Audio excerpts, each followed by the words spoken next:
Yeah, these people, like I said, they're just ridiculous. Can y'all see hear us on here? Oh, what is this on here? Wait a minute, this is. Let me move that out the way. Okay, can y'all see? I'm on YouTube. Assalamu alaikum, y'all can hear. Okay, you can turn your camera on now. Can y'all see? Okay. Oh, let me put this. Y'all see that thing? Well, one Y'all see me? second. Wait, oh, there. Wait a minute. Yeah.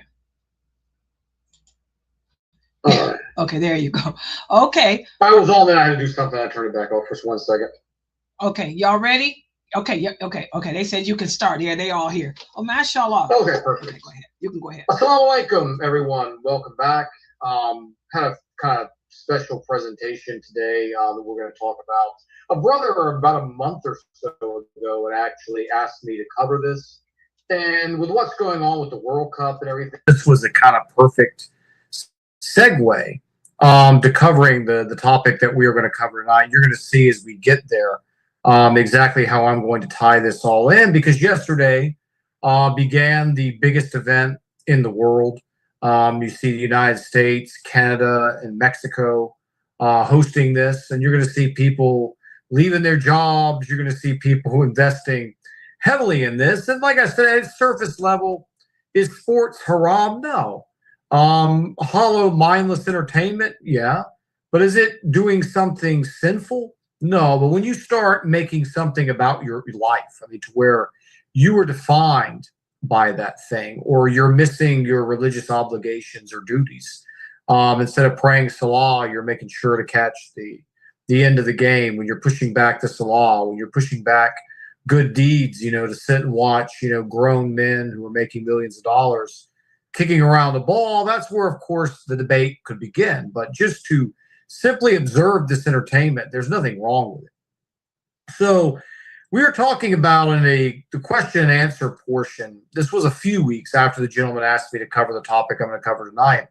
A brother had asked me about the prices. We were talking about how expensive all this stuff is. And I was speaking out the top of my head. Obviously, I was aware of what I was reading and what I was hearing about how expensive this thing was going to be. And then this week, I just went out and I got the data. I got some raw data and numbers to bring to you guys tonight. And then we're going to tie that into the greatest topic, the main topic here today about the system of capitalism. So let's go ahead and look. As anyone who's familiar with FIFA or with soccer, the tournament goes in basically two stages. You have what they call a group stage, or the preliminaries, the openings, and then you have, of course, your final, your knockout round to your final. So ticket prices was the big kind of hot button issue, but you're going to see it gets much, much worse, than that. So you look at these group stage tickets. There's going to be each group has 4 teams. I believe this year there's 12 groups of 4. Everybody plays everybody in the group 3 times. So that's 3 chances to see your country or your team. Well, the United States, as always, just decides, let's just gouge everybody, because we know that we can get whatever we want out of these common fans. I mean, they call you fans. What is fan short for? Fanatic. An irrational, unstable, crazy individual. That's how they view you. That's how they view the people. I'm not meaning you and Jen specifically, but the people who dedicate their lives to this stuff. Oh, we love our fans. You hear that all the time. Well, how much do they really love the fans? Is this relationship both ways? Or is it one exploiting and taking from the other while the other is having all the love? I think you're going to know the answers to that if you don't already. So the group stage tickets, the opening round, the average prices are between $300 and $665. Now, if you want premium seats, AKA, you can actually really see what's going on, because those $300 ones, those $665s, those are those way up there seats. And unlike Europe, American stadiums are built for luxury, more so than they're built for practicality. Like if you see a lot of soccer stadiums in Europe, they're built to be kind of up, so everybody has a pretty good view if you're sitting a little bit farther away. But in American stadiums, because they got to get all the rich people's luxury boxes and all these things in, you just don't see that. So when you're paying $300, what kind of ticket are you really getting? You're way up there, and you're not going to really be able to see anything. But $300 for that for one game. You want to follow your team in the group match, it's going to be $900. And we're not counting the stuff that we're going to get to here in a minute. Now, if you want premium seasons, I mentioned $1,000, good stuff. Now, when you get into the second round, if your country, your team is fortunate enough to get out of their group, you'll be looking now at $700 minimum, for one of these tickets, where upwards of $2,000 to $3,000 for the good seats here. So you want to see those knockout round games. If the United States makes it that far, which the United States team is always pretty bad in soccer. You want to you're a fan of Spain or Brazil. What's going to cost you $700 for cheap seats? If you want to go to the knockout round, $2,000, $3,000, as high as even $10,000 for really, really good seats. Now, if your team makes it all the way to the final to play for the trophy, how much are you looking for here? Well, between $7,000 to $10,000, with VIP as high as $35,000 to $45,000. Now, who has money to consume this? Now, if you're going to a cheap game, just one game by yourself, you've probably spent $1,400 to $1,500 on the plane tickets, if not more. I haven't checked them recently. I haven't flown internationally in quite some time. Then you're looking at paying $300 for bad seats. Then you're going to be looking at the hotel. You're going to be looking at the food. And you're also going to be looking at your transportation. How are you going to get from the hotel to the venue? A lot of these are in big cities. So you're looking at traffic. You take Uber, it's probably going to be quite expensive. So you have that public transportation. You have your buses and subways if you're in New York, which is where the final will be played, or Boston, many matches played there. Well, guess what? The carriers for this decided, okay, we know you're going to probably try to use the buses and the trains and the subways. So we're going to take an average in Boston.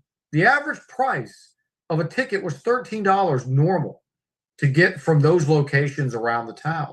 Well, because they knew all the world was coming, America only has good old American hospitality to welcome those guests. Well, guess what, buddy? We're going to go up $77 and we're going to charge you $90 for a ticket. One way.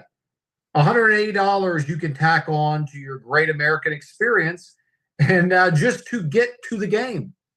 So you're almost spending as much to get to the game as you are basically to pay to see the game. Only in America. And we're going to get into all this as to why, quite detailed here today, as we're going to break down this system and how nonsense like this is normal. It's perpetuated. It's acceptable in this society. And you'll still hear the people, particularly on the right, and I'm always negative on the left, but we're going after the right here a little bit today, a lot. The right, greatest country on earth. God bless America. Love it or leave it. You got to love America. It's the best. You hear that all the time. Well, this is certainly something that is unique to America. We're going to compare that here in a second to someone who hosted previously. So God forbid you're sitting out in the American sun and it's hot. It was 96 degrees here in good old South Carolina. It was a hot, hot day. You need water, right?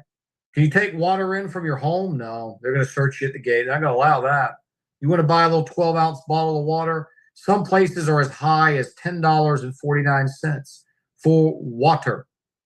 For something from a law, $10.49 for a small 12-ounce cheap plastic bottle of water, where they probably pay 25 to 50 cents from it in wholesale.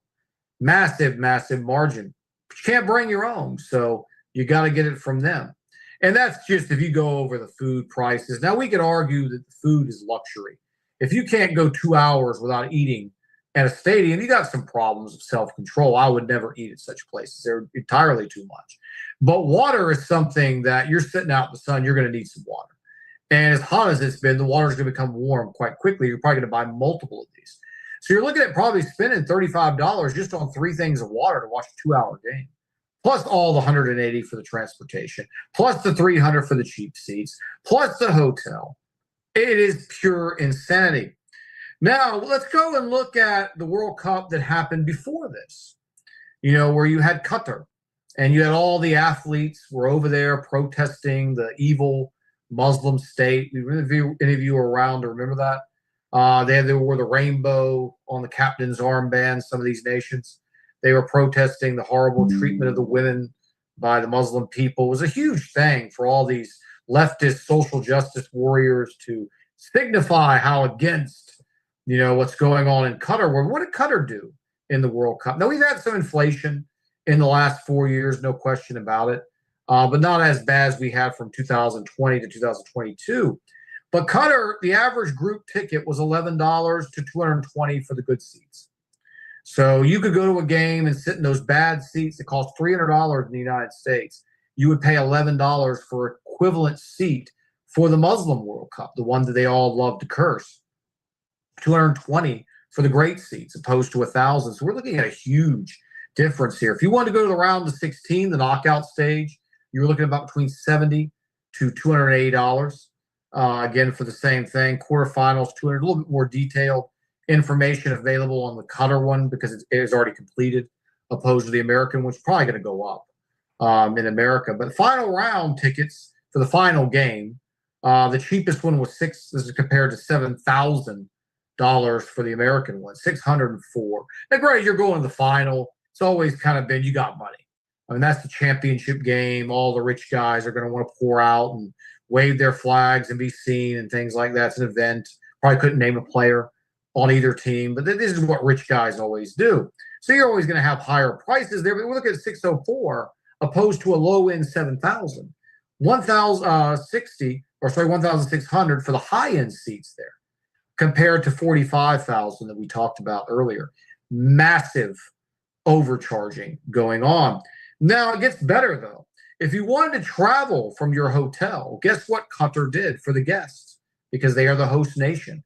And that Arab Islamic hospitality was on full display. They waived all transportation fees. They were free. All you had to do was show your game tickets, and they would allow you on buses and trains in Qatar for free. No charge. You could go right from stadium to stadium and take the tour. And you could spend 3 games in a day. Sometimes they play 3 games in a day and spend $33. That's tax-free. In America, you spend $33, you're going to have an 8% sales tax. It's going to be at like 40, but here, no sales tax. You spend $33. And then you get to the water. You want to get some water over in Qatar, $2.75. That was the high end. Some of the lower venues were 75 cents to $1.25. This is a country without rivers, without fresh water.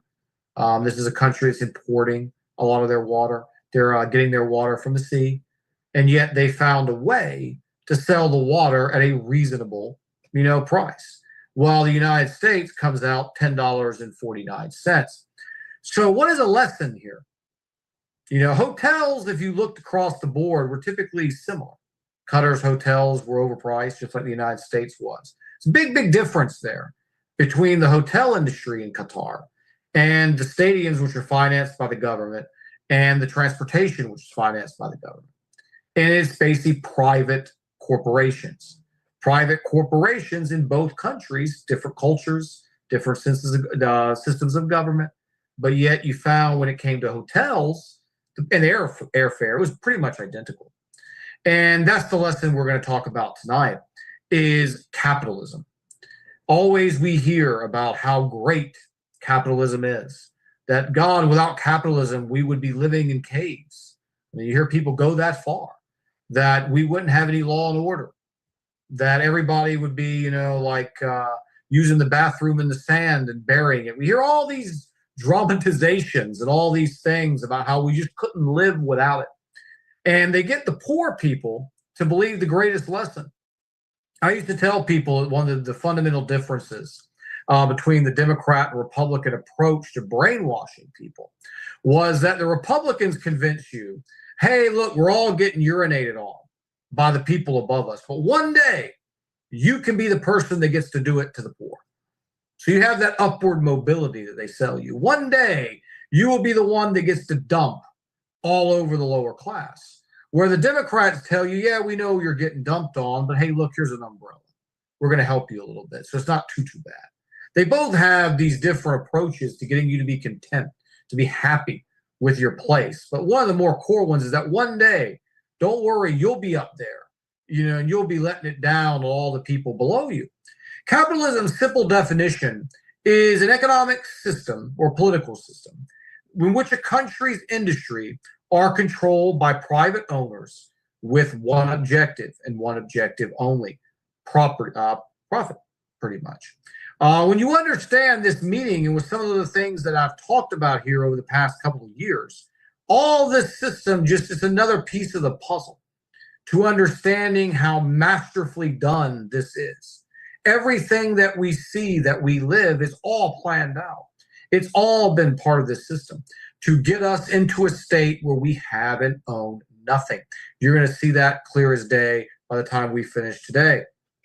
I feel, in my opinion, it is the best system devised by man to get people to be complicit, agreeing with their own destruction, to not only agree with it, but actively work and participate in it to bring about their own destruction. All you hear from the time you're a child growing up in the United States, for those of you who are not here, to make that clear, you understand how it goes for us in grade school, high school, college. You just hear capitalism is great and America is the greatest nation on the earth.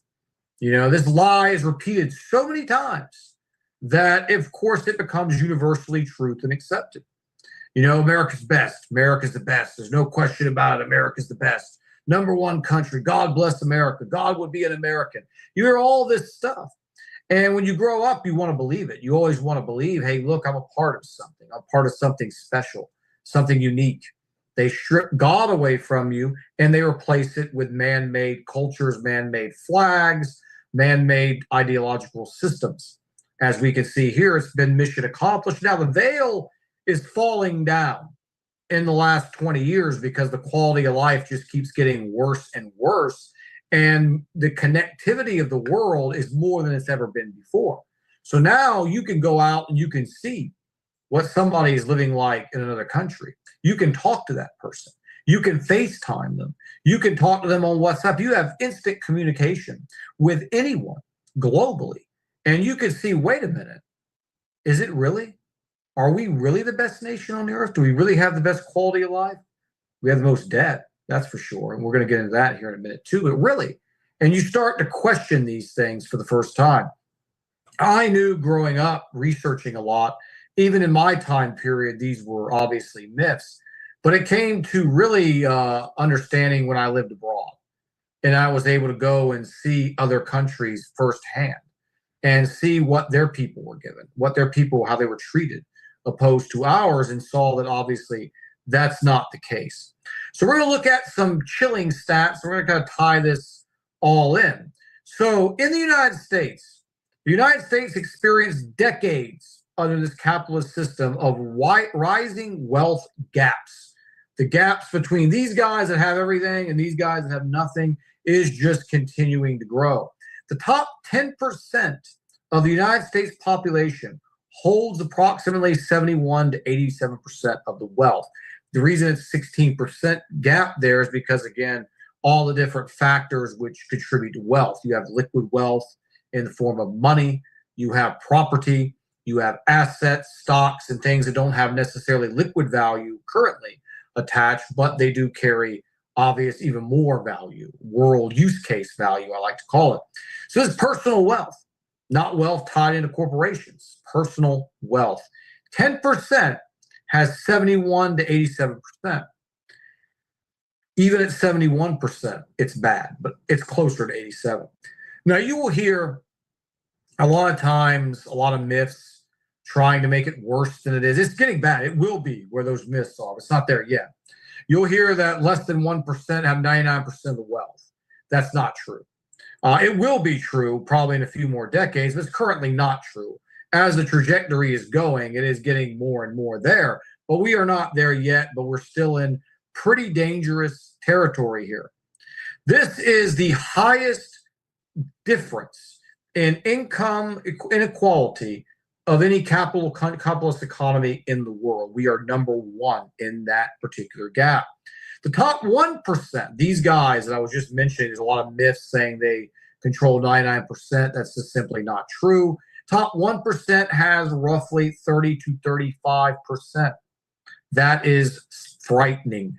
That is horrendous when you have this little bit of a population controlling over 1/3 of the wealth of a nation. We're going to show later what happens when you allow that and how all the stuff we talk about here will tie in, how all this control gets going. But that is frightening to have 1/3 of the wealth controlled by 1% of the population. The bottom 50%, and again, when the top is Elon Musk and all these other wealthy, guys, you're talking about your Zuckerbergs, your Warren Buffetts, and even Donald Trump. Donald Trump is a small fish in comparison to these guys. Michael Jordan, the famous athlete, basketball player, small fish in comparison to your Elon Musks and your Zuckerbergs and your Bezos and your Bill Gates and a lot of the people who are behind those guys who don't have their assets in paper money, but they own everything, and they own these guys who have even more, value. So the common 50% of the low-income person typically has 2.5 to 3% of the total wealth of household wealth in this country. 50% of the population has 3% at the highest figure, the highest at the lowest, the highest figure of wealth. Imagine that.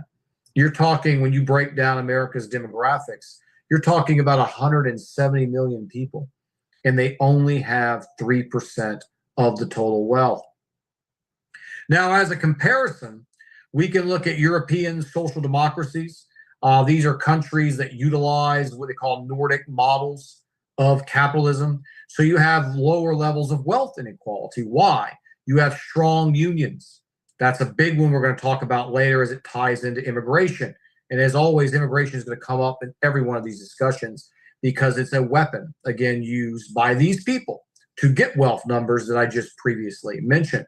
So you have strong unions, which they don't like here in America. They're moving all the factories now down to the South to get away from unions. Can't stand them because they actually have to pay people to make them money. That's not what they want.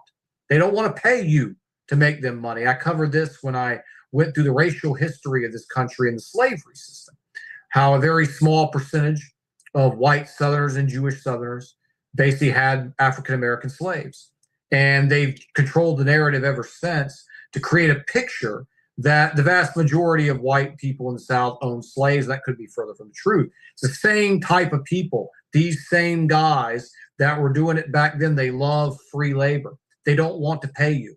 After slavery, they're like, okay, yeah, it's probably not the most moral thing. So let's just go on and just create wage slaves instead of literal slaves. We're going to get again to that in a minute. That's just to kind of put it in perspective.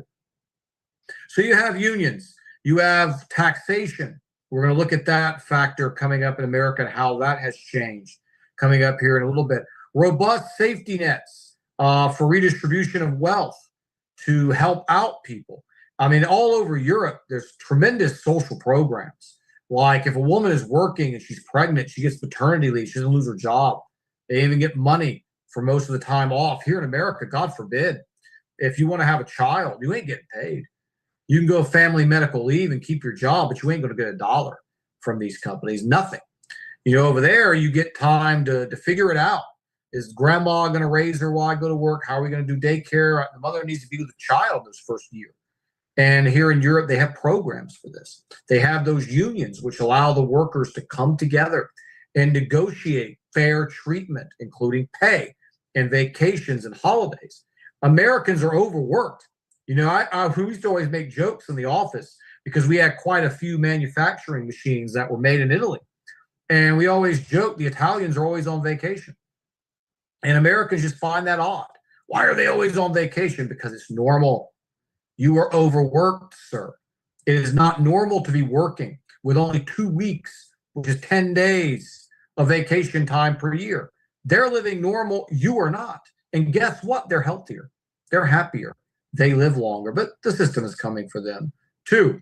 So an economist by the name of Thomas Piketty, he came up, and I was looking at him when I was preparing to lay this all out. He really took the words right out of my mouth with professional data, to back it up. He broke down 3 key ways that we get to those numbers that I spoke of earlier in the present day. How did we get there? Well, number one, he had what he called the R is greater than G metric. Now, what he meant by that was that dynamic income, which is income outside of salary, is generated from stocks, real estate, and dividends, which are certain stocks that pay you quarterly, semi-annually, or annual amounts of money for simply being an investor in said company. That these yield higher returns than your standard annual wage growth. So you have people over here who are owning a lot of stocks. They got dividend stocks. Nowadays, it could be crypto, could be real estate holdings or whatever. And the annual returns that they're getting because of the inflationary nature of the dollar is much higher than the wage slave is getting. So every year, just by doing nothing but having money, they just have money. And by doing nothing but having money, they're wealthier than you, who's pushing a mop, who's pushing a broom, who's working on a machine, who's a maintenance man, electrician, carpenter, whatever it matters, from the low to the middle level. You know, they are consistently gaining on you every year because they have a wage, but they also have this as well. So they build substantial capital over time, which then what do? They redirect that money and they invest it at a higher rate. They consistently gain above the working class. But let's look at some stats to show his theory here is completely true. The 1950s. Let's go back to 1950, shall we? CEOs of United States companies made 20 times the average worker.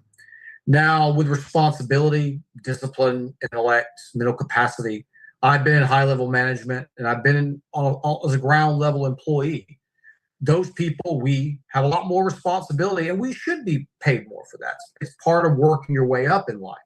20 times is okay for the education, the commitment to the degree, the hard work. We're answering emails at 2 a.m. We're working 7 days a week sometimes. At least it used to be that way for me, not anymore. So there's a lot that's given that can kind of justify there being about a 10 to 20% difference between the top person and the bottom person. But that didn't stay there, of course, as we shall see. By the 1980s, this rate began to climb. So you had 42 to 59 times now.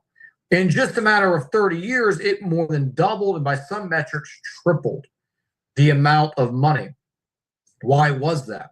Well, they started paying high-level people stock-based compensation that was introduced more heavily during this period of time. So just to go back to his point there, R greater than G dynamic, you saw that these people were earning that 20 times more, but they also were getting all these stocks. So every year, those stocks continue to go up. That capital were liquid, would be moved, reinvested, and shifted around. And their wealth creation potential went through the roof. These things were denied to the average employee, not getting these options. They're not getting all this stock. They have to buy it nowadays in these 401ks at a very low match rate. So that person is not going to ever be able to compete wealth-wise with the person on the top. In the 90s and 2000s, between that 10-year period, we saw the biggest surge ever. It actually was 380 to 1.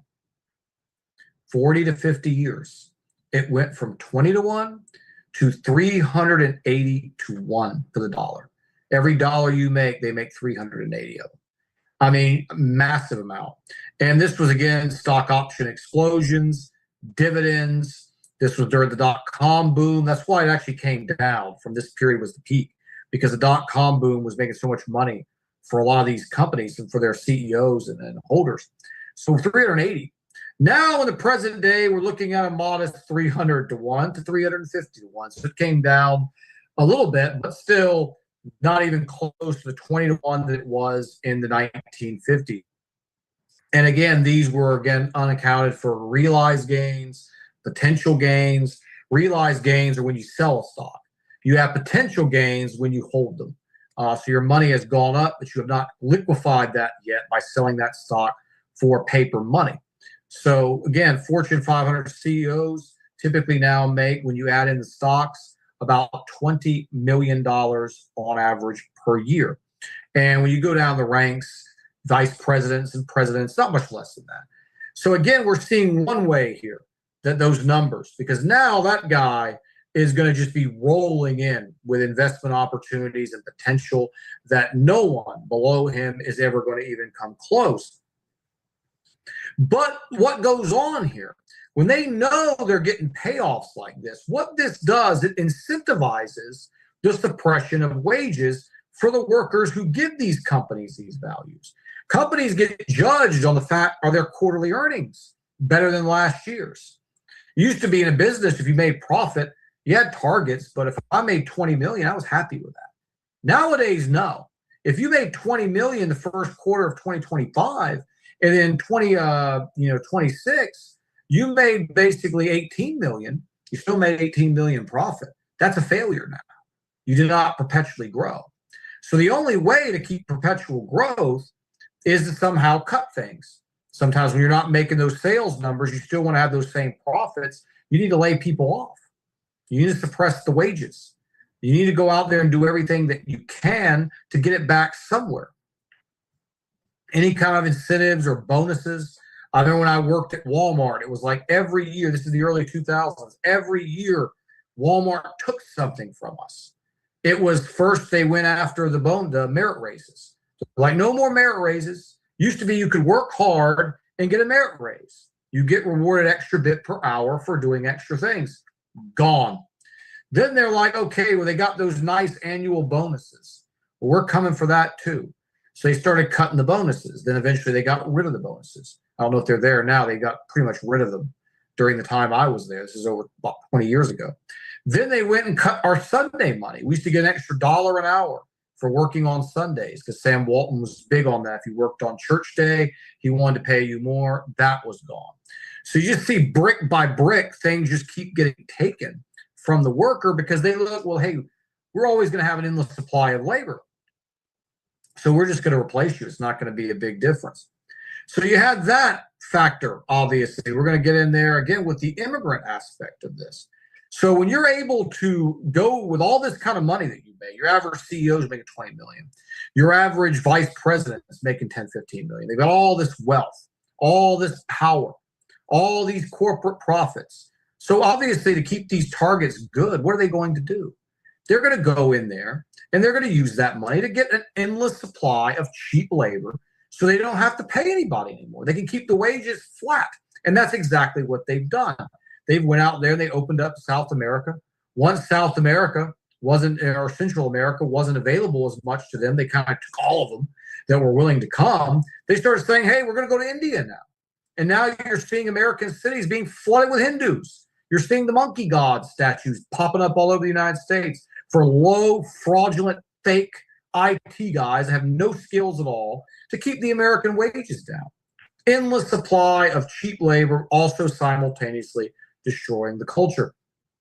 So you had the other aspect. His point two was what he called inheritance and accumulation, was that in mature capitalist countries, inherited wealth will increase, and these increases will basically outgain the income. So generational wealth transfers and solidifies class structure, making individual labor less of a determining factor in long-term economic progress. So you're able to go in there again as your $20 million CEO. You're able to put your son, your daughter at the finish line pretty much in life and keep building upon this. You're able to accumulate more wealth and then deliver that wealth to your next generation, which firmly builds a political structure. If your children, your son and daughter, is trying to compete with someone that's making 20 million a year and has all these dividends and all these stocks, good luck. Their child is going to have access to the best schools, the best education in college. They're going to be able to pay for a 4-year, $270,000 degree from Harvard like that, while you're going to be struggling at community college. That person applies for a job with Harvard on it. You apply with Horry County Technical Community College. You're not getting it, needless to say. They're going to have the connections that come with a college fraternity system, and it's just going to be perpetuating an endless cycle of them staying on top, you having no shot to compete with them. And this is what we see. Look at, you have idiots like George W. Bush. The guy was a complete bumbling buffoon, but yet he was at Yale. Didn't matter how smart he was. Didn't matter if he was capable or not. He was at Yale. The man ran in, I think it was 4 to 5 oil companies into the ground because he was such an incompetent, stupid business leader.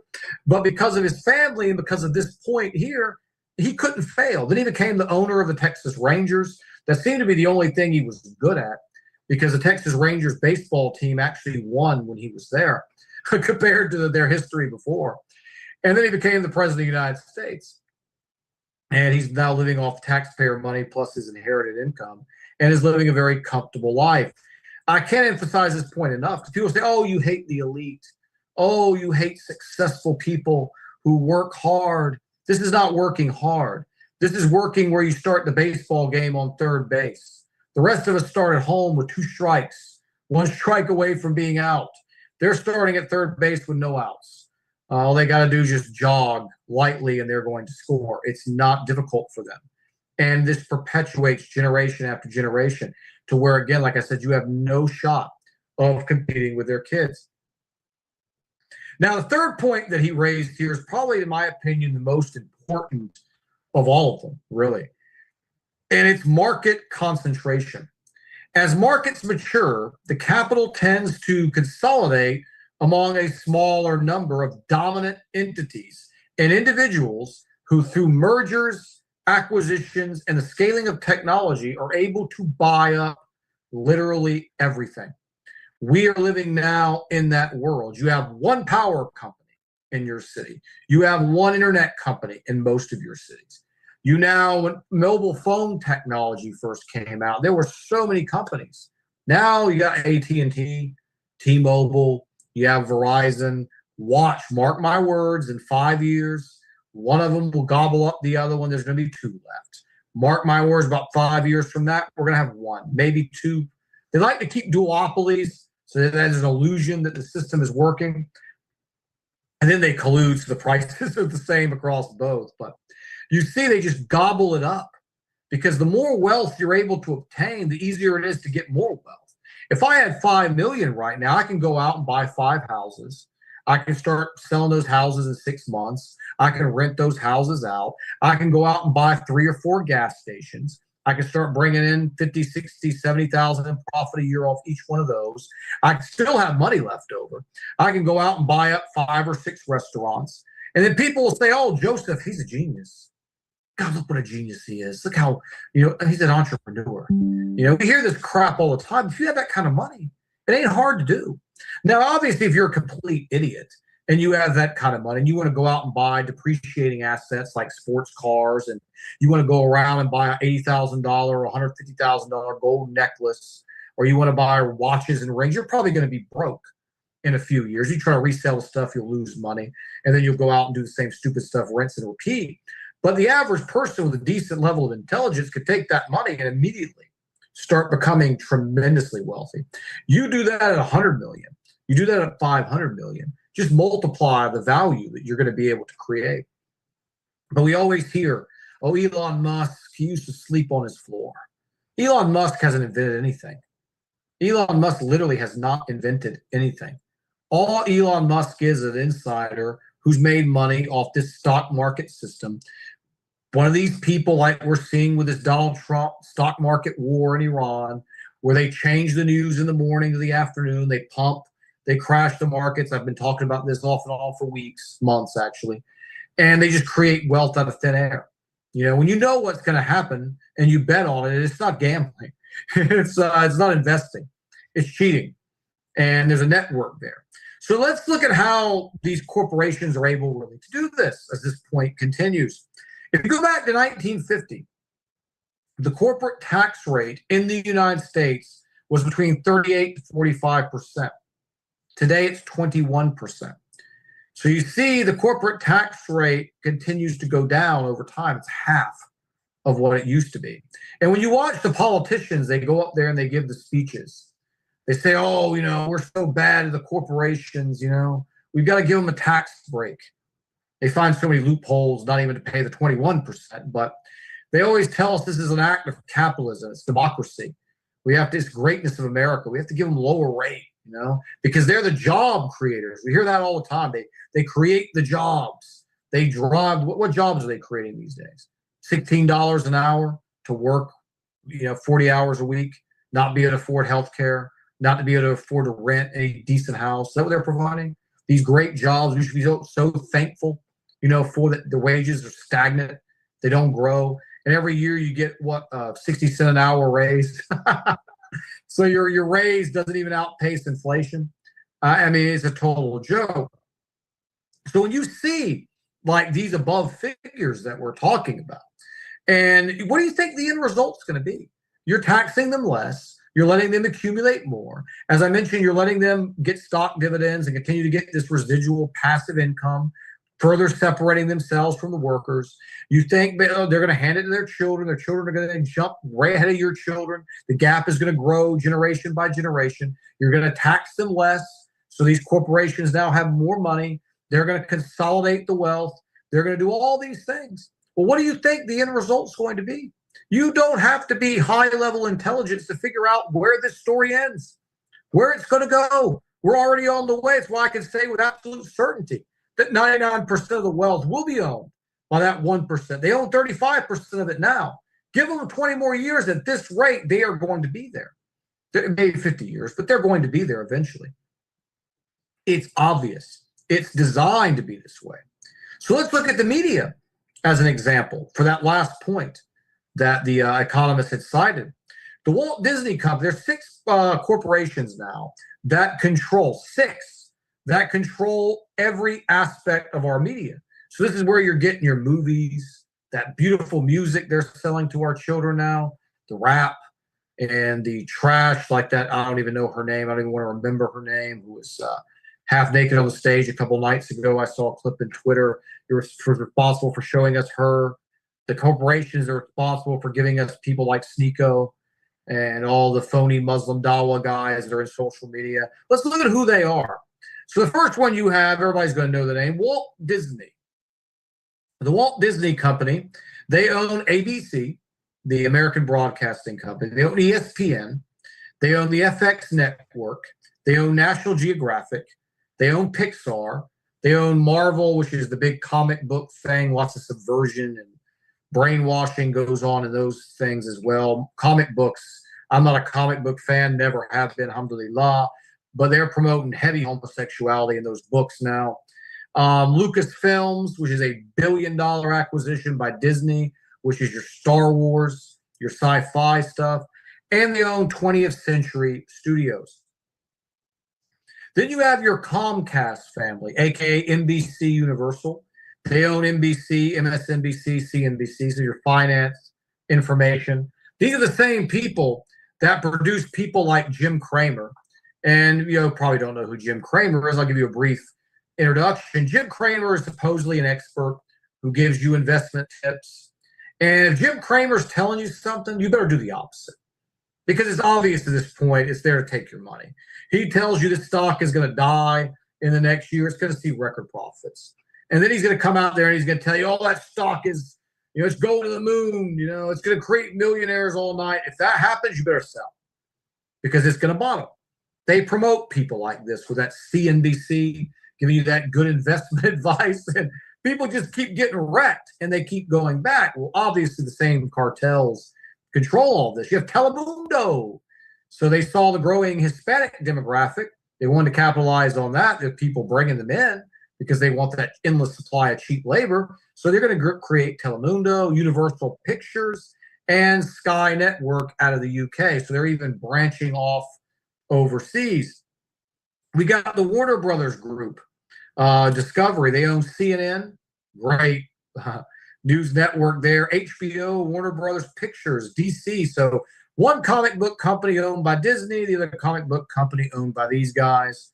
And then you see the Discovery Channel as well. So National Geographic, one member of the cartel, the other member of the cartel gives you basically the Discovery Channel. So when you're going to get some information on nature, of culture, of history, you're getting it again from the same people, just a different mask on the same face behind.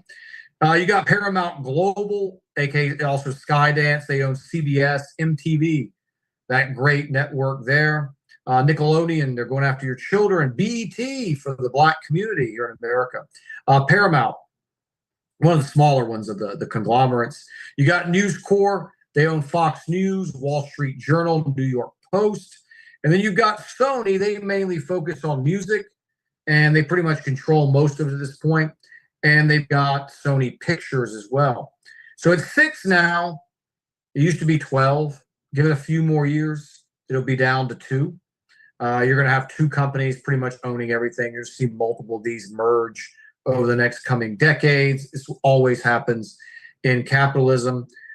And again, this is why they tax also the way they do. They want people out there to feed the system. You can't save. So like I said before, you're trying to compete with a CEO who's got all these dividend stocks. He's got all these stocks and investments. You're trying to save your money. You're trying to do what he does on a smaller scope. You're trying. They say, not going to happen. We're going to tax you. He's going to get out of it. He's going to hire lawyers. He's going to find ways to move the money around. He's going to borrow against his stocks. And he's going to flip his stocks to pay back. He's not going to be taxed on that. He's got several. They call it pay or borrow something and die. There's like a saying they have for this, where they basically borrow against their stocks. They live their lifestyle, and then they die, and then no one has to pay the taxes on that money. We don't have options to do that. We're trying to save down here. We're trying to build up. Again, they say, no, you got to pay for the illegal aliens that are coming in here. You got to pay for the immigrants and the welfare. So that one guy that we're bringing from Central America, or that family we're bringing from Syria or India, they're going to come here. They're going to do Uber driving for us, not asking for a lot of money, but they're not going to be able to feed their family. They're going to need food stamps. They're going to need welfare money. Guess what? You're going to pay for it. And your tax dollars are going to go to subsidize them. So instead of me being able to save, they're going to snatch from me and give it to them so they support the system. This is why the grocery prices will never come down, because you have food stamps subsidizing it. Walmart, 60% of their workforce is on food stamps. It may be higher now. That's what it was when I was there, so I'm sure it probably is higher now. They're being subsidized by us, by the taxpayer. They're paying their people nothing.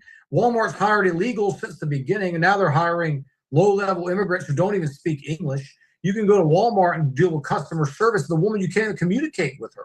Why is she here? Why is she in that job? Because she'll accept that low-level wage. Then she's going to go get food stamps. You and I are going to pay for her, to subsidize her, not Walmart, who should be paying her a livable wage. For one, they should be hiring an American. That's a different conversation, but they're going to make us subsidize it. So they get us to forcefully pay for our own destruction, while they are going to continue to have those record profits and continue to buy up everything. So one of the things they use here is they use the elite class, the American elite's greed against them. This is why they don't care. These people have no problem. Like what happened in Ireland last week after I finished the show, I think it was on a Tuesday. You had this migrant who had no business being in Ireland. He wasn't working. He was on drugs. He was getting paid by the Irish taxpayer to live in a house given to them by them, getting his food by them, his weekly euro allowance by them, and he cuts an Irishman's head off. Why is he in the country? They don't care. You're going to be paying for this guy. They have no problem because they're in their gated communities while they're destroying your nation from within with this endless migration. All these type of things, keeping the economy growing, keeping those profits record, driving us down to the gutter, to absolute poverty. They could care less about the safety. They could care less about anything. And of course, when you have money like this, what are you going to do with it? You're going to buy those politicians to let those migrants in. You're going to buy those politicians to continue to allow you loopholes to evade your taxes. You're going to continue to buy those politicians to let you acquire whatever's left of independent business, small business America. You're going to be able to work alongside the government during COVID and make sure that when they're going to pull that scam off, that you're going to be allowed to operate while the mom and pop small businesses have to close. And we saw that, in COVID. Walmart, you couldn't get COVID from there. You couldn't get COVID from Target. You couldn't get COVID from any of the big places. But if you're a small department store, you better shut your doors. Because if you want to take your children to the playground, you're not allowed. You want to go to that locally owned play place that has children's slides and stuff. No, can't do it. Because you can get COVID there, but you couldn't get COVID in Walmart. It was protected. Walmart was magical, if you will. And again, when you have that kind of money, that's what you're able to do. You're able to buy up influence. You're able to continue to take things to where you seize every little bit of the wealth that the people have to where we have nothing. We've allowed these guys to take control of our water systems, our distribution systems. They're all privatized. We allow them to take control of people's electricity, and they're going to take control of the internet as well. You see the internet, if you have Spectrum and you live in an area that doesn't have competition, Spectrum will charge you $180 to $100 a month. It used to be $49.99 not too long ago. In my area, I'm blessed that I got a cheap deal because there's competition. So what Spectrum is trying to do is put the local company out of business by giving everybody $39.99 a month internet for 2 years to try to just do it quick enough to put that other company out of business. Then once they're out of business, they're going to do what they did in the previous city that I used to live in, where it was only Spectrum. They were charging $100, a month. You've allowed a complete monopoly, everything being privatized. Public water, public utilities should never fall in the hands of profit-driven organizations. The electric prices, I'm sorry to say, right here are never coming down in this country. They will come down between on usage or times of year, but they're never going to come down. I just got one of those emails a few weeks ago. I think I talked about it on here. It's telling me, be on the lookout that your water is going to keep going up for the next 2 years and your electric bill is going to keep going up for the next 2 years. Of course it is. And then after those 2 years, they're going to send another one of those nice emails. In order to continue to provide you exemplary customer experience, we're going to have to raise you by 2%, but it's good for you. It's good for you. We're doing this for you to help you out. I don't see any improvement in my service. In fact, sometimes you see the opposite of that. This is where it's going. $300 a month in light bill, $80 a month in the water. Internet keeps going up. Everybody cut the cord to get away from cable about a half a decade ago. They went to streaming services because they wanted to have their entertainment. It was cheaper. What's happening there? Now the streaming services are as expensive as the cable was back then. It's no difference because they got consolidated again with this capitalist system. It's made to devour. The bigger keep getting bigger. The smaller can't compete. The big gobble up the small, and then they are the unprecedented lords of your destiny. They're doing it now with the homes, with BlackRock. BlackRock is the biggest one of these monsters there is. And they're buying up everything, and there's nothing to stop them. They're buying up small family homes, making them rent only. So therefore, you'll own nothing. You'll never own that house. You'll be paying them rent, and all that they got to do is next year, oh, yeah, by the way, buddy, you're paying $2,100 now. I'm sorry, but in order to provide you exceptional customer service, we're going to have to raise you up to $2,300. They're going to be 25, then 28 to the point you own literally nothing. You're just dying to get by, taking out debt just to survive and pay your bills. It's a snowball running down a hill, and there's no end to it. There is no end to it. It's just going to get worse and worse. And when these politicians, these lying snakes that they are, the only thing they're telling you, keep voting for the same thing. The same things that got you in here, just vote for them again. Don't worry, it'll be different next time. But at the end of the day, it's not. And the World Cup, as I started off with, is a summary of all of that. It's where we are now. Everything here is out of control. It is not functioning. It's not sustainable. There's only poverty ahead, unless this system is completely scrapped and changed. And right now, we haven't seen any kind of developments or anyone is challenging this. They're just complaining. And I'll close there. Any comments and questions? I hope I delivered. May Allah bless me tonight to deliver and convey this information as clear as possible and made my speech as perfect and eloquent as possible. So questions, please.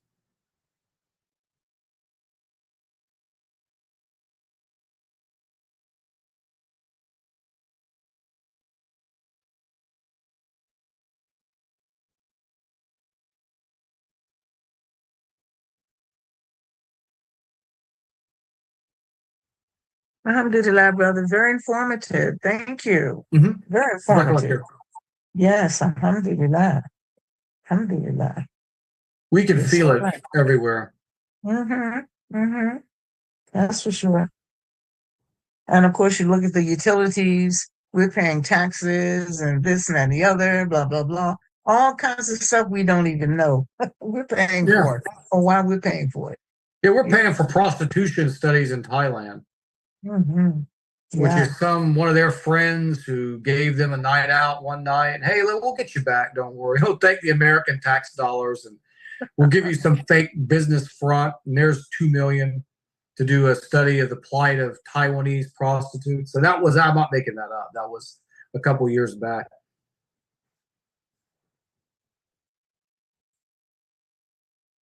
There was a transgendered opera. I didn't even know there was such a thing. I covered that on this platform maybe about a year or so ago. It's a transgendered opera in South America that we funded. Alhamdulillah. You know, whatever a transgendered opera is, I couldn't tell you. I've never attended one, but we paid for it. And again, it probably didn't even happen. As I said, it's obvious. It was stealing from us to pay their buddies. Oh, wow. SubhanAllah. And the corruption. Lots of corruption. Lots of corruption. Oh, absolutely.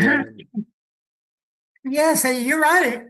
The corruption is like high-towering. I hope you can't hear that noise.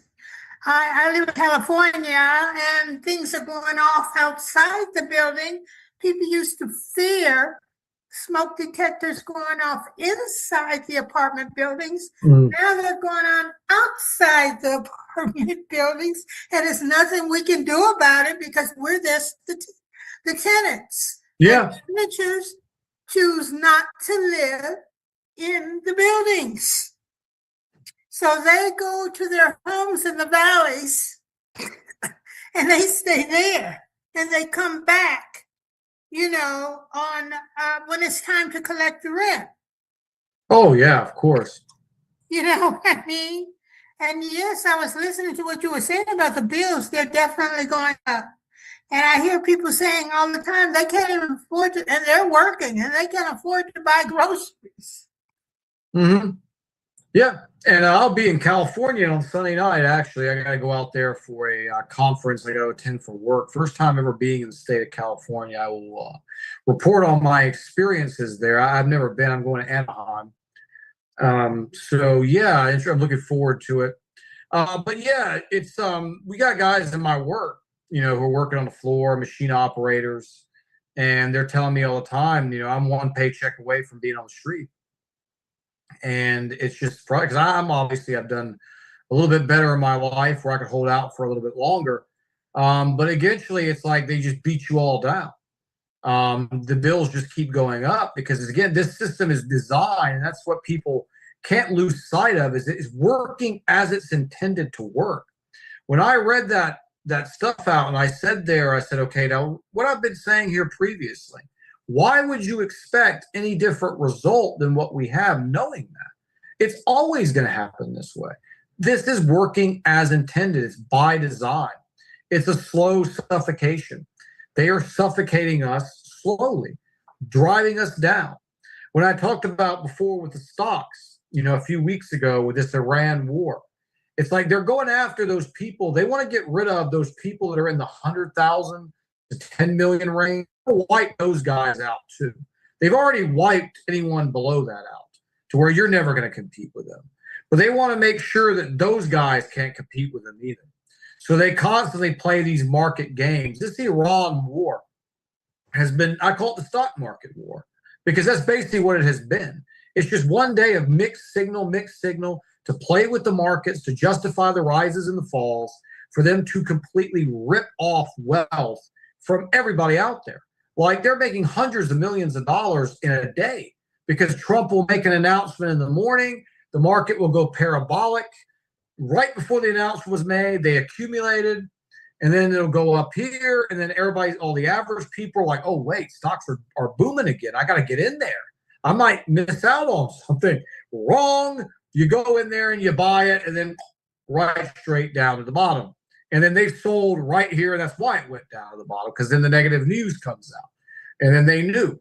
And everybody's like, why is the stock dumping? Oh, wait, we're back on war with Iran again. And they've done this over the last 3 months, like constantly.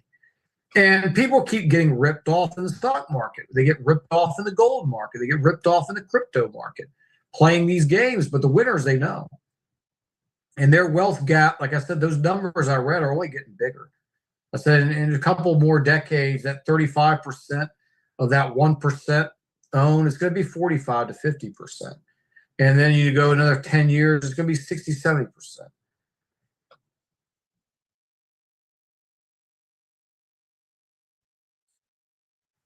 Yeah, it's so true. That's what's happening.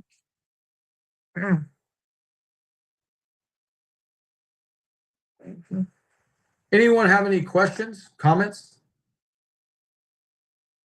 I can't see the YouTube chat room.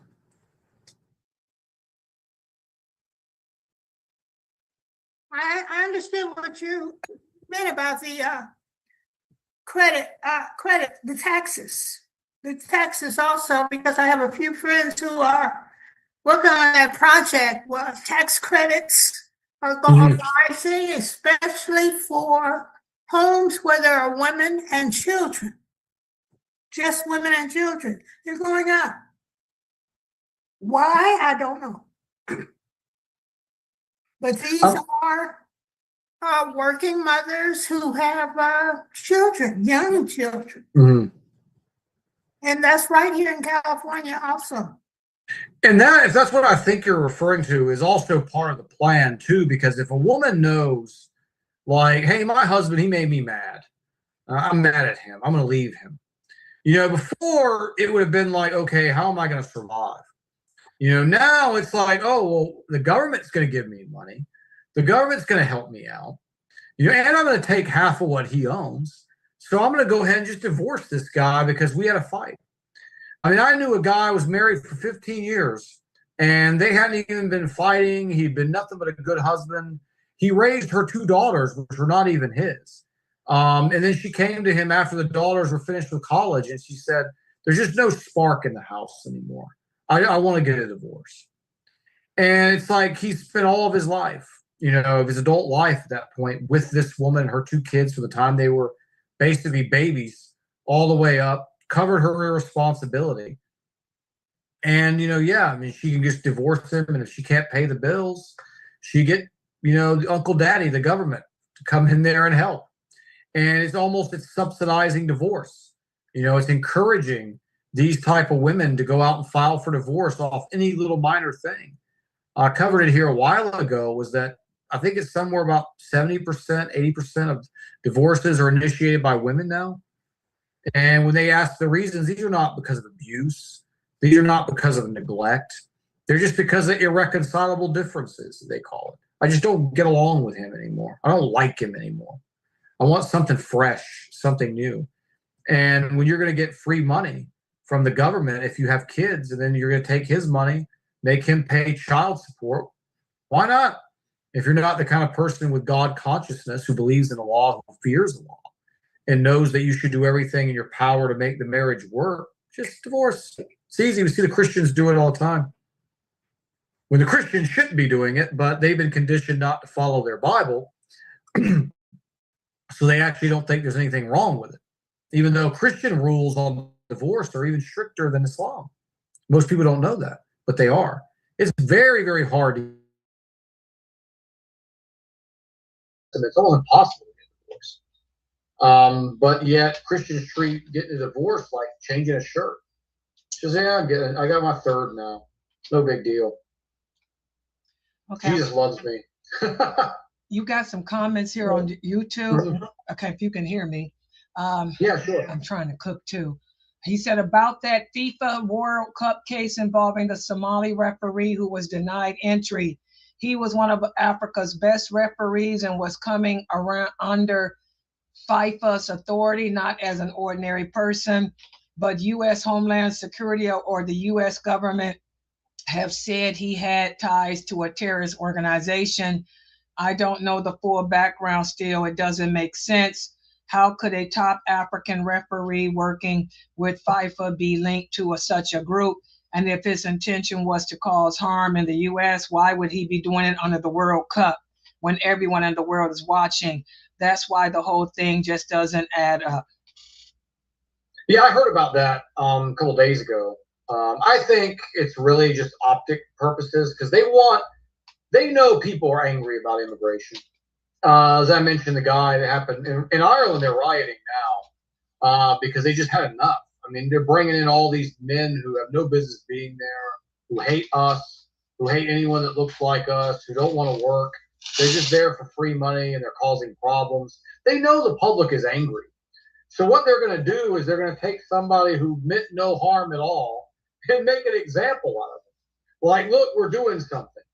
That referee obviously was known. He was highly rated. I mean, he's here to do a job.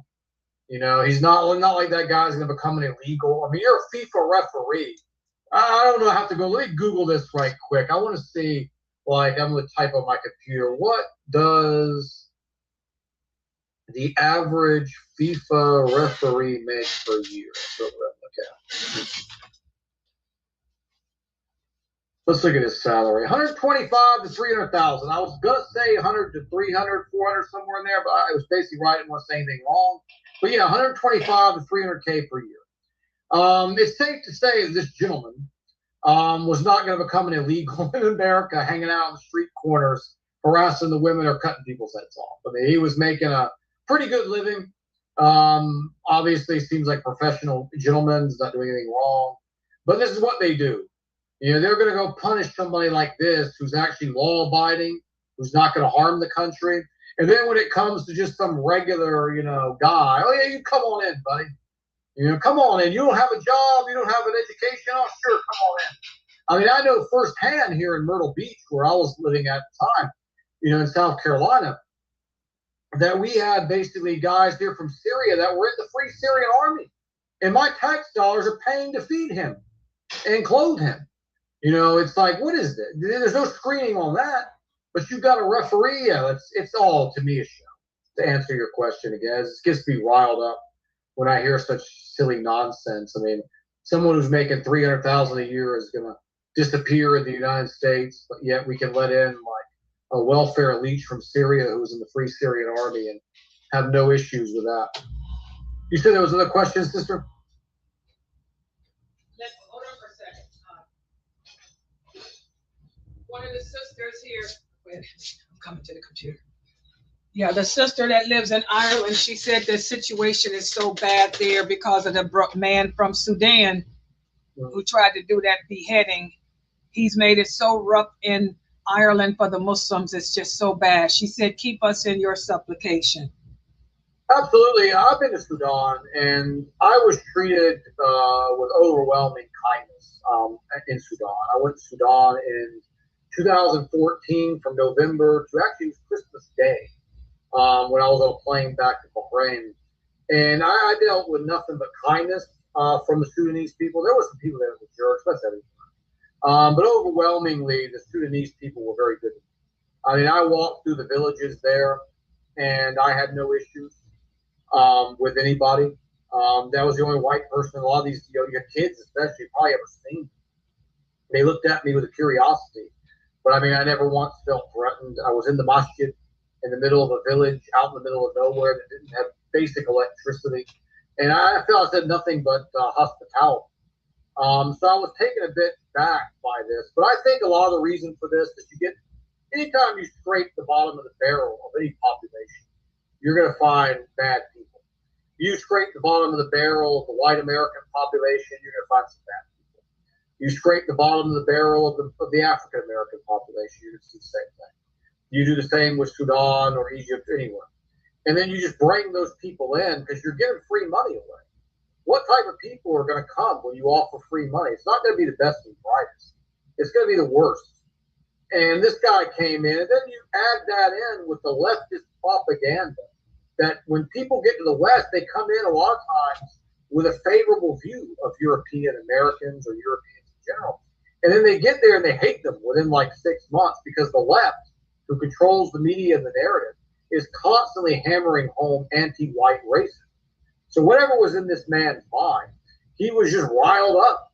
And he was crazy probably to begin with. And you add that in, of course, Islam is to blame. Of course. You know, even though there's no hadith I can recall for the Prophet that said we are allowed to go out and behead men in the streets. If there was such a hadith, I wouldn't be sitting in front of you today. But it's, again, always we take the blame. It's us. And that's why I always say we have to be out there on camera and we have to condemn this stuff. We have to be the example. We have to be the moral voice of reason. But mostly when I see Muslims in social media, it's just, oh, the racists deserve this. Oh, it's always so negative. You know, it's like that's not how you build bridges. That's not how you represent Islam. You know, when the Prophet ﷺ met Christians, he invited them to the masjid to pray. He debated with them like a gentleman.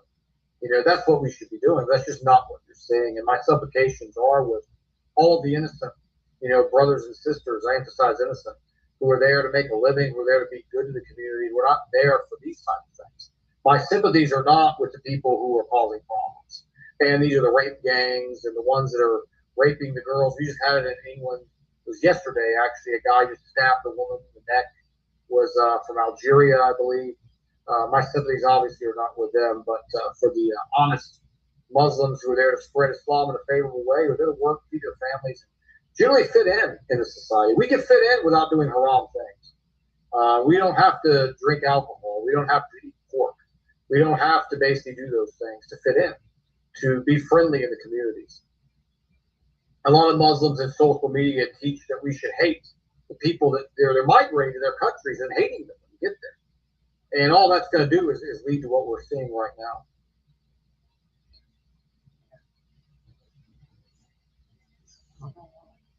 MashaAllah, this was another good week in review. And we want to thank you, Brother Yusef, for taking the time to come and join us. Your week in review show is becoming very popular. A lot of people are following you and like to come in and listen to what you have to say each Friday, myself included, alhamdulillah. And make sure you guys keep on sharing the videos like you're doing, the shorts that we put out on your social platforms, and spread the word about all of our lectures and all of our classes. And inshallah, guys, don't forget we do have the Ask Sister Layla live at 9:30. The next hour, inshallah. Please make sure you guys join, and make sure you share Brother Yusef's shorts when I put them out tomorrow morning, inshallah. And inshallah, make sure you guys are here next Friday for another week in review. Let's see what happens next week, inshallah. There'll always be something. Yes, always something. Okay, guys, subhanakallahumma wa bihamdika ashhadu an la ilaha illa anta astaghfiruka wa atubu ilayk. Assalamu alaikum. See y'all in an hour, inshallah.